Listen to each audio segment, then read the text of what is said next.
de la colonia. ¿Sí? Entonces, esta es nuestra sesión número 7, ¿ya?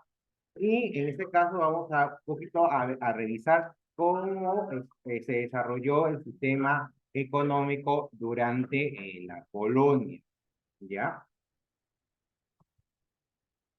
En sí, la finalidad de todo este engranaje era más que todo privilegiar a la metrópoli en perjuicio de, en este caso, las personas andinas, ¿ya? Era una relación más que todo de intercambio desigual en la que España tenía todas las ventajas y el Perú en este caso todas las desventajas, ¿ya? Esta economía en este caso dirigida desde Europa se basaba en la organización de diferentes formas de trabajo en distintas regiones de la Tierra. Los europeos reservaban para su zona central el trabajo pagado con salario, mientras que ordenaban formas de trabajo inferiores en otras zonas del mundo bajo su control. Por ejemplo, el trabajador pagado con salario era el que en este caso habitaba la Europa Occidental. Los campesinos arrendatarios, ¿ok? Eran aquellos que habitaban la Europa meridional. Los siervos, en este caso, estaban ubicados en la Europa Oriental y en América. Y los esclavos extraídos del África eran para trabajar en América, ¿no? Como se pudo observar en los siguientes años.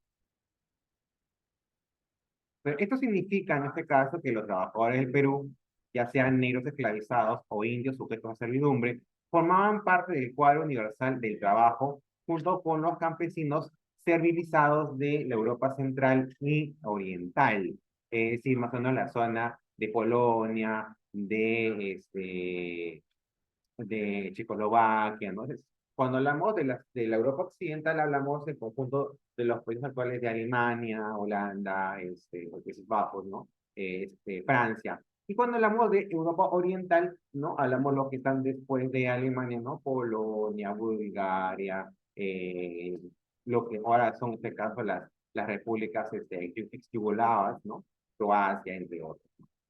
¿Ok? Este sistema era diferenciado por los trabajadores de la Europa Occidental. Entonces, hay una planificación planetaria del trabajo humano.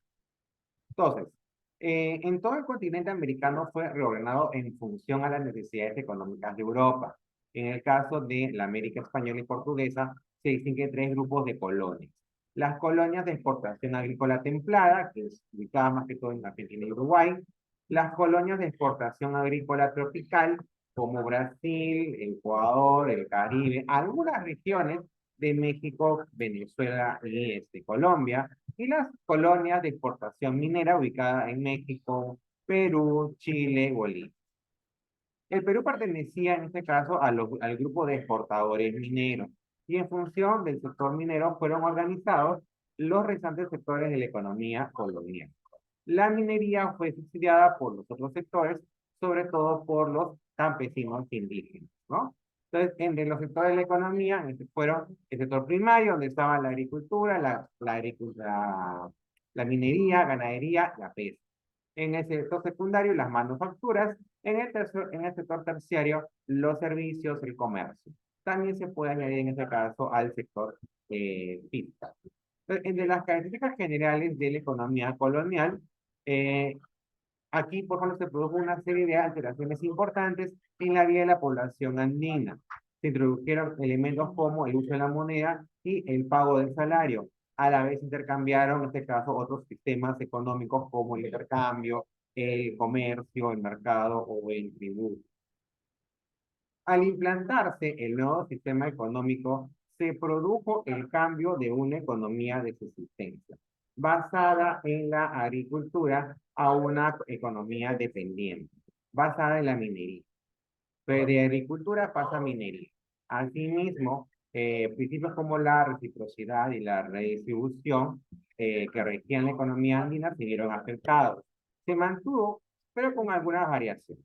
Entre las actividades económicas desarrolladas en el Virreinato del Perú, Ya tenemos la minería, la agricultura, la ganadería, la manufactura, la pesca, los obrajes y el comercio. De todas ellas, la más importante es la minería, ¿no? Por ejemplo, la agricultura y la ganadería estuvieron orientadas a producir artículos para el consumo de los centros mineros. El 85% de la plata procedía del Cerro de Potosí.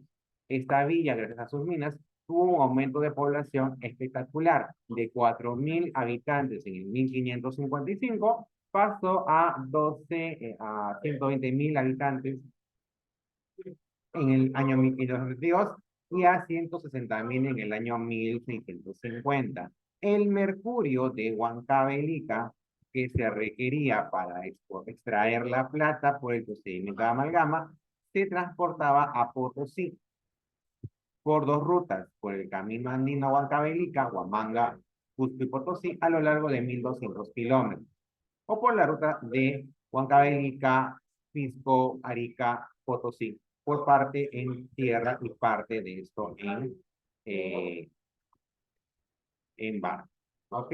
Ahora, ¿cómo eran las características del comercio? ¿No? El monopolio consistió en prohibir toda posibilidad de comerciar entre España y las islas que no fuera a través de la carrera de Indias, que partía de Sevilla, España, Sanlúcar y Cádiz en Andalucía, y a merced de esa limitación esencial, el comercio con América se convierte en un monopolio, puesto en manos de de las grandes casas comerciales de Sevilla. Además, el monopolio significaba que todo el comercio exterior de las colonias estaba reservado para España. El objetivo buscado por las colonias era que solo España comerciara con América y se beneficia de manera exclusiva con los metales preciosos.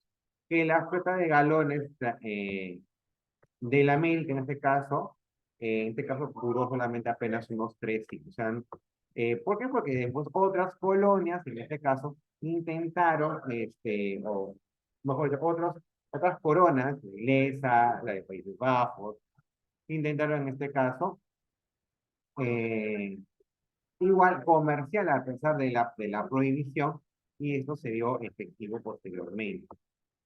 ¿No? Entonces, para organizar y ejecutar en este caso el monopolio entre España y América, la corona creó la llamada Casa de Contratación por el Real Decreto un 20 de enero de 1503, con sede en Sevilla. Esta Casa de Contratación fue creada a imitación de la Casa de Guinea y de la Casa de India ubicada en Lisboa, Portugal. La casa recibía y cuidaba todos los ingresos en oro, plata y piedras preciosas que llegaban a España. Percibía el impuesto de avería y los derechos de aduana y custodiaba también los metales preciosos en la Torre del Oro en Sevilla. Ahora, también existió el tribunal del consulado, ¿no? En este caso, la finalidad, en este caso, este tribunal de consulado era dirimir, ¿no? Sobre ciertos problemas que existían entre los comerciantes, ¿ok? Tuvo el tribunal, en este caso, un gran poder económico y político. Muchos de sus miembros compraron títulos de Castilla. Ni la audiencia podía revocar alguna de las decisiones. El tribunal armó barcos de guerra, financió la construcción de parte de las murallas de Callao, del camino hacia Lima, y se pusieron a los comerciantes peninsulares que querían introducir agentes y factores en el Perú. Combatieron también la creación del Virreinato del Río de la Plata y la destrucción del monopolio. ¿Okay?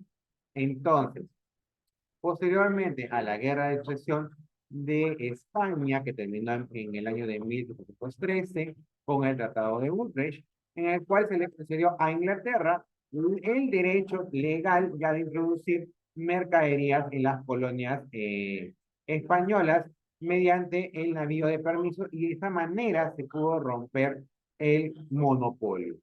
Ese navío que partía de Inglaterra arribaba a Portobelo, Cartagena, de Indias, trayendo un tonelaje previamente establecido. El primero fue el Real George, al cual se le permitió introducir legalmente unas 650 toneladas de mercadería. Pero si bien solo un solo navío estaba autorizado. Posteriormente ya hubo en este caso 21 barcos más que provenían a la feria establecida por los ingleses. Los precios eran 30% menores que el de las mercaderías españolas. El resultado fue que bajo la apariencia del navío de permiso se intensificó el contrabando.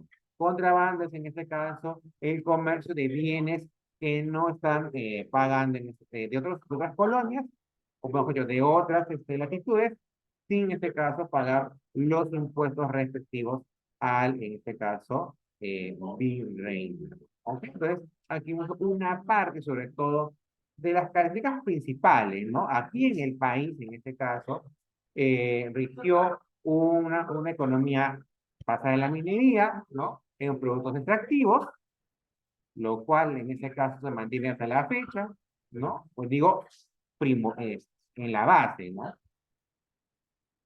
Y además, en este caso, otra de las características del comercio colonial fue, en este caso, el monopolio entre España y sus colonias, que posteriormente fue roto por Inglaterra.